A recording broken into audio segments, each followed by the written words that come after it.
Tangku Haji baik kalian. Ibu dia minum kopi.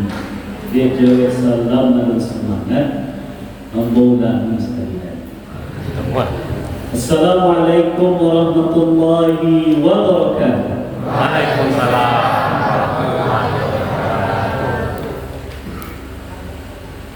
Dari baso kata Allah.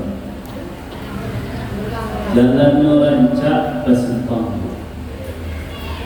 Terima kasih kepada jamaah nandai menjawab salam. Ambo doakan masuk surga. Andainya sedikit.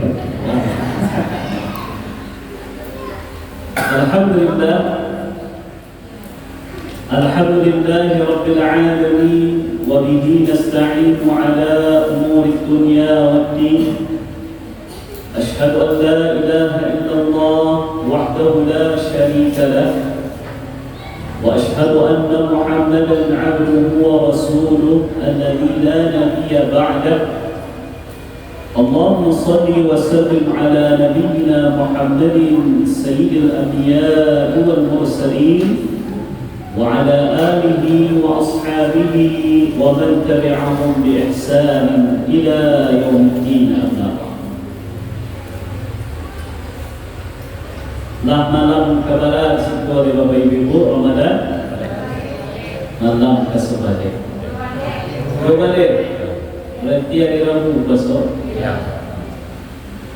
Beda pakai waktu.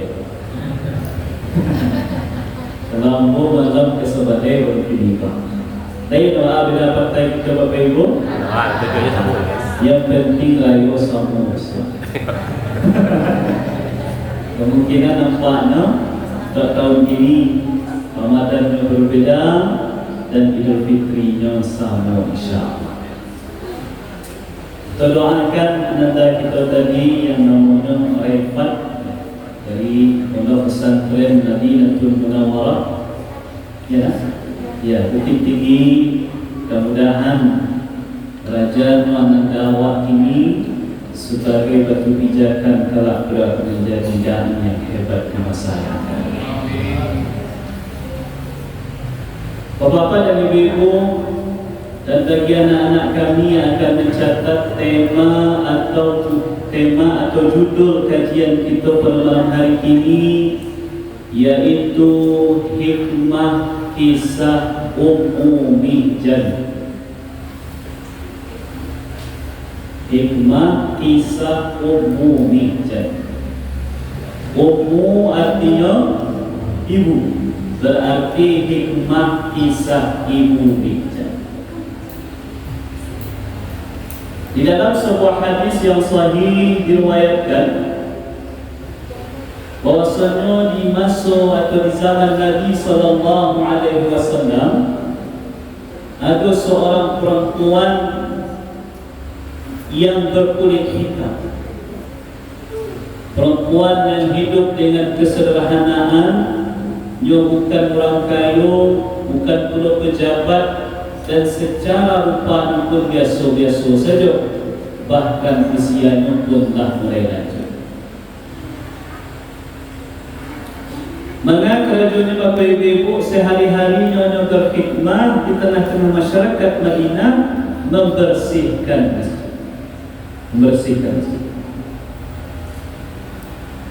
Nah, suatu kali Nabi SAW tidak mendapati Ummu Mihjan dalam masjid. Kemudian beliau bertanyalah kepada sahabat-sahabat beliau, "Kaman Ummu Mihjan yang selama kau rutin memberasiahkan masjid?"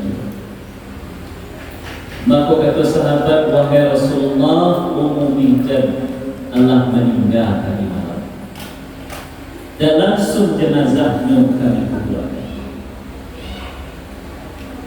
Lalu kata Nabi, "Kenapa kalian tidak lagi tahu? Tidak lagi tahu kalau Ummu Mihjan yang selama kau memberasiahkan masjid awal telah meninggal dunia tadi malam, dan langsung kalian kuburkan?"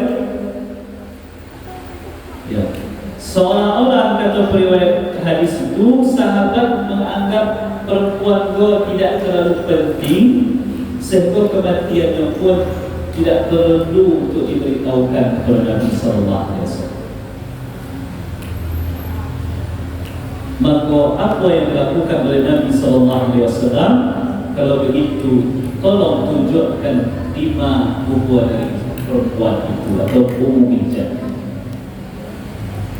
Maka sahabat pun dan Nabi berangkatlah ke kubur umum hijab. Kemudian Nabi salat di situ, salat lain. Kemudian beliau doakanlah umum hijab sambil mengatakan, sesungguhnya kubur ini dalam keadaan gelap, dan doa yang aku ucapkan serta salat yang aku lakukan akan menerangi kubur dan orang yang ada di dalam. Bapak-bapak dan ibu-ibu kaum muslimin wal muslimat jamaah qiyam Ramadan, para pemuda, para remaja beserta anak-anak kami jamaah Ramadan. Kalau bercanda kisah tadi kaum muslimin, begitu banyak hikmah yang bisa kita petik dan faedah yang bisa kita ambil. Yang pertama adalah bahawa Allah Subhanahu wa Ta'ala itu tidak menilai seseorang itu dari rupa fisiknya dan dari bentuk-bentuk luar yang nampak dari luar. Berdasarkan sabda Nabi sallallahu alaihi wasallam, "Inna Allah la yanzuru ila suwarikum wala ajsadikum, walakin yanzuru ila qulubikum wa a'malikum." Sesungguhnya Allah tidak memandang, tidak menilai seseorang itu dari fisiknya, dari rupa luarnya, tapi yang Allah pandang dan nilai itu adalah dari kualitas hati dan amalnya. Disitulah tak adilnya Allah tu pada diri. Kalau Allah yang Allah pandang itu harap, tidak setiap orang punya harap Tuhan banyak, ya atau tidak? Awakku berbeza-beza. Ada orang miskin, ada orang kaya, ada orang nan pandai mencari piti, ada orang nan pandai bagian piti. Kira-kira ibu masuk partai mana? Panjang cerita. Pandai mencari piti atau pandai bagian piti? Kalau lain kan nomor 2 dia dah bagi siap pulang kerja. Supaya banyaknya Pak. Ada orang pasti yang ambil piti bagai minggu. Sehingga pitinya kau tak kena penyampaian lain. Sehingga berani tidur di sebuah hotel semalamnya saja 200 juta.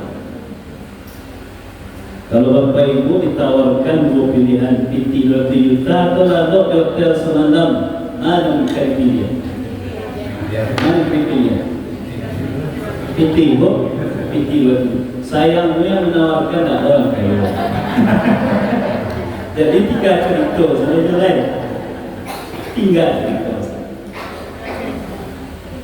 Jadi Allah nak memandang harta, nak memandang jabatan, nak memandang rupa fisik, kerana itu sifat orang latih dan tidak semua orang punya kesempatan itu.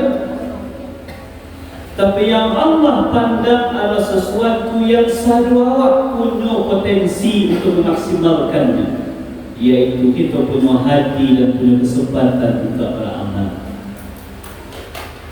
Nah, itulah yang menjadi fokus dari umum hijab kaum muslimin. Anak-anak ustaz lain bisa dicatat pengajian ustaz. Lain dia ustaz tu bahasa Minang barang menulis buku catatan kan.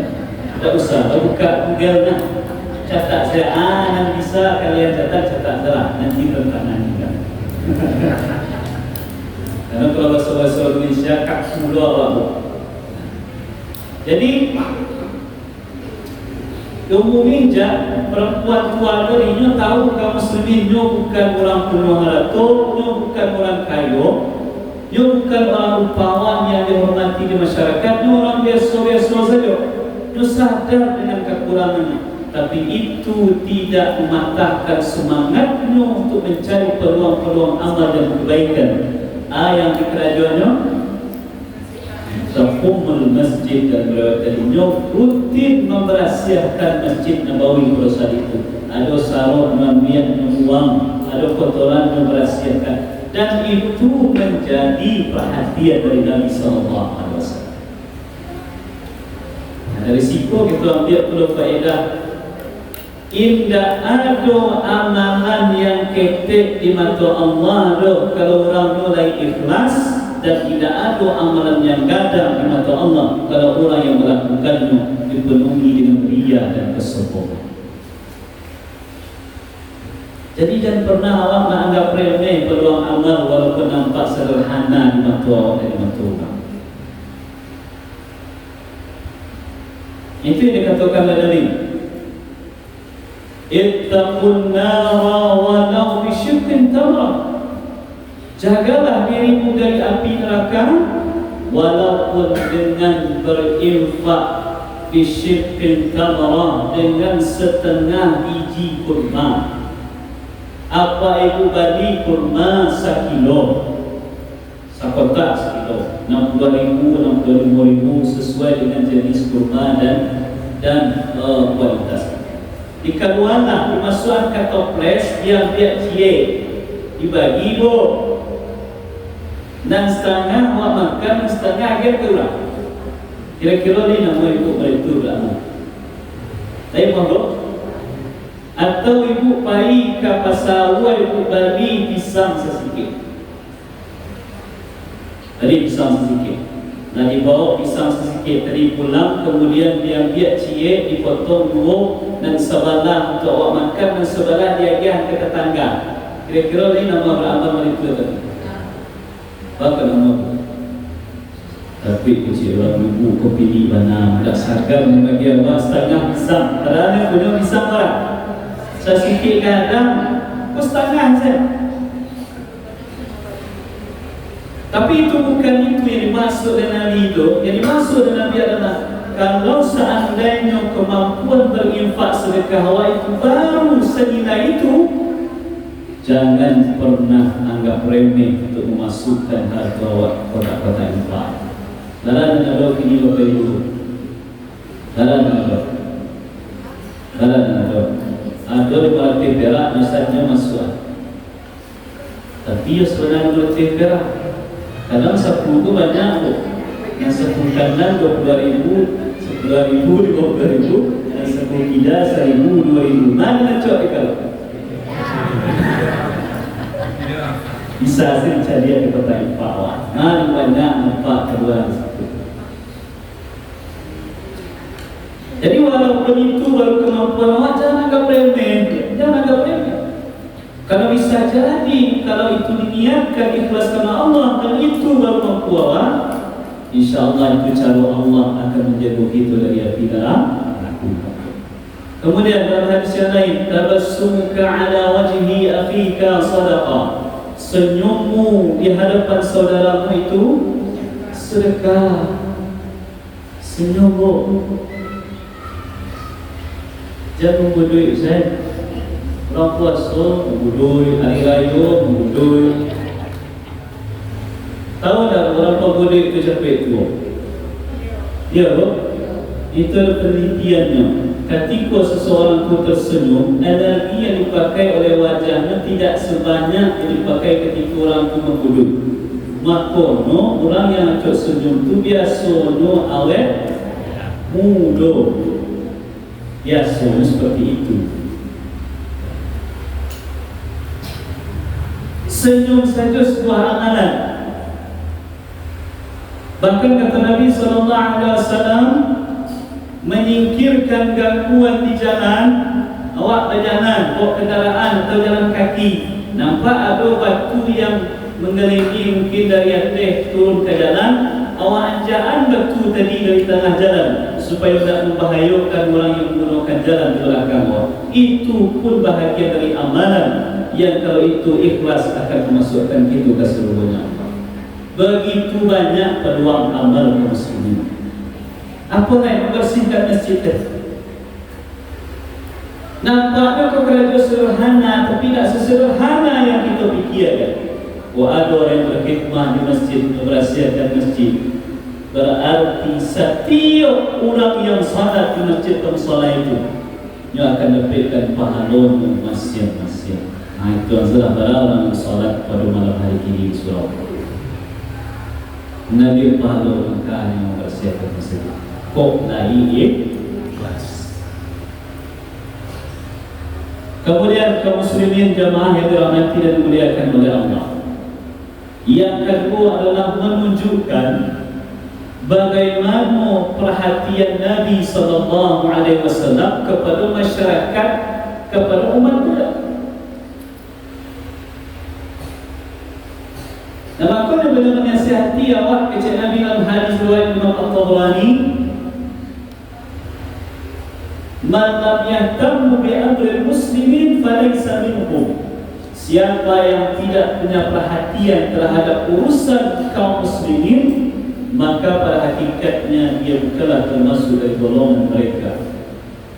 Jadi orang yang acuah tak acuah saja keadaan busana, juga keadaan saudara, itu pada hakikatnya walaupun mungkin secara agama tetap Islam, tapi bukan termasuk dari golongan orang-orang yang punya keislaman yang baik di hadapan Allah Subhanahu wa taala.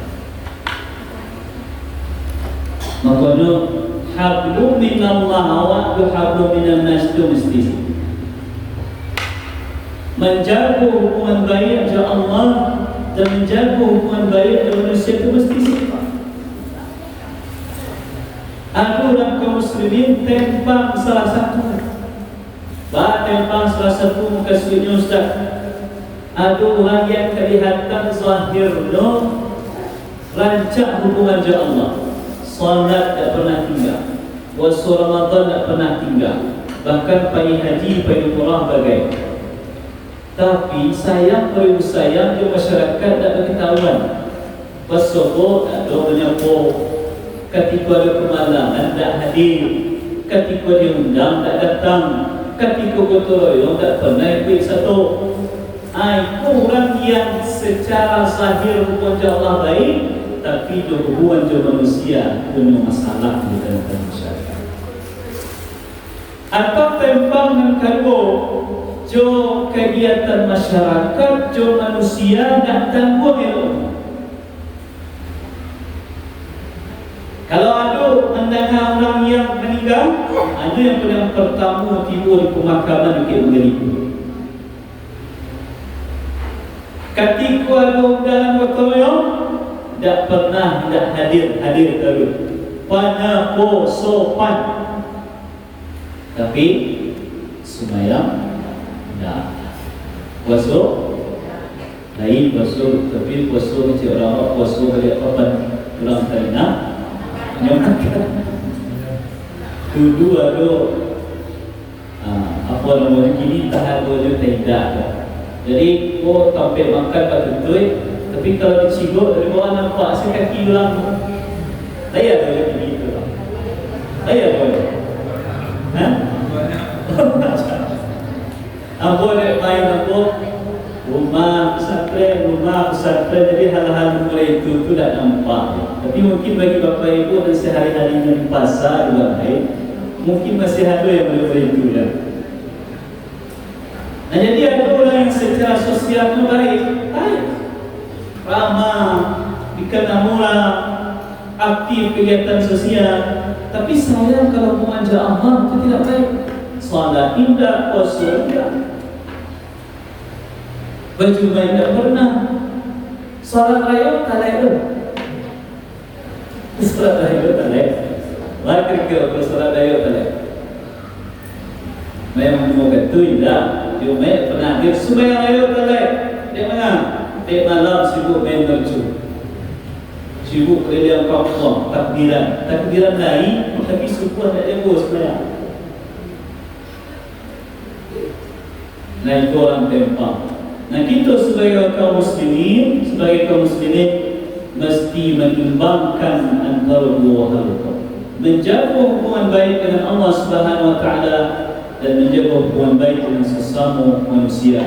Barulah kita akan menjadi kaum muslimin yang sempurna keimanannya, di hadapan Allah Subhanahu wa Ta'ala. Kaum muslimin, jamaah yang dirahmati dan dimuliakan oleh Allah Subhanahu wa Ta'ala. Kemudian yang ketiga, posisi di dalam Islam setara antara parusi dan laki-laki. Dalam beramal memang jenis kelamin berbeda. Kalau Bapak Ibu jenis kelamin itu barat jenis kelamin. Kalau lain masih pengisian dua, berarti masih bersiap. Ada dua, laki-laki. Yang kedua, parusi. Ada di tengah-tengah. Ada di tengah-tengah. Ini lain juga. Maka ada anak, ada kemanakan yang melenceng dari itu capek balian. Capek balian. Kau ada laki-laki lah paparangai model produksi capek balian ke laki-laki. Jiwa maskulin itu kuat. Dan sebaliknya kau ada anak produksi berjiwa laki-laki, hilang femininnya, maka balian ke jiwa feminin. Karena itulah fitrah dari manusia. Karena Allah hanya mengakui inna khalaqnakum min dzakarin wa untha, sesungguhnya kami menciptakan kalian dari golongan laki-laki dan perempuan. Dua tu saja dalam ketiga sampai kelima. Di Amerika 5 orang kini Bapak Ibu saking banyaknya gender. Ada orang yang tak punya gender. Jadi masuk kamar mandi itu, masuk kata laki-laki, berusia dulu. Yang berusia masuk kata laki-laki, ada orang lain di situ. Jadi bingung dengan alasan kebebasan berekspresi dan berpendapat, kacau dunia jadinya kaum muslimin bakal. Dan dalam Islam hanya ada laki-laki dan berusia, walaupun secara alat kelaminnya, jenis kelaminnya berbeda, gender berbeda, tapi posisinya sama di hadapan Allah Subhanahu wa Ta'ala. Man 'amila salihan min dzakarin wa untha wa huwa mu'min. Siapa yang beramal saleh dari kalangan golongan laki-laki dan perempuan, sedangkan dia adalah orang-orang yang beriman kepada Allah, falanuhyiyannahu hayatan thayyibah, maka kami akan jadikan untuknya kehidupan yang baik, walanajziyannahum ajrahum bi ahsani ma kanu ya'malun, dan kami akan berikan balasan kepada mereka dengan pahala yang lebih baik dari amalan yang mereka kerjakan. Mu'minjan dari kisah Mu'minjan itu kaum muslimin kita lihat bagaimana Nabi menghormati seorang perempuan dengan hikmah yang telah. Tidak nak bedakan proporsi laki-laki tidak. Walaupun perbezaan itu pasti. Kalau disama orang tuan saja berbeza, laki-laki just proporsi sama, kacau dunia kok. Ya. Makanya banyak dunia ini. Dunia terbalik dunia ini. Dan para laki-laki di kerajaan Parusi dan para Parusi di kerajaan laki-laki tidak sesuai dengan fitrahnya. Tetapi secara umum konsepnya adalah Islam memposisikan posisi laki-laki dan perempuan itu setara dalam amal dan kebaikan, walaupun dengan cara yang berbeda-beda. Nah, itulah mungkin barangkali yang bisa kami sampaikan pada kesempatan malam hari ini. Mohon maaf atas segala kekurangan. Terima kasih atas segala perhatian. Jazakumullahu khairal jazaa. Barakallahu fiikum. Assalamualaikum warahmatullahi wabarakatuh.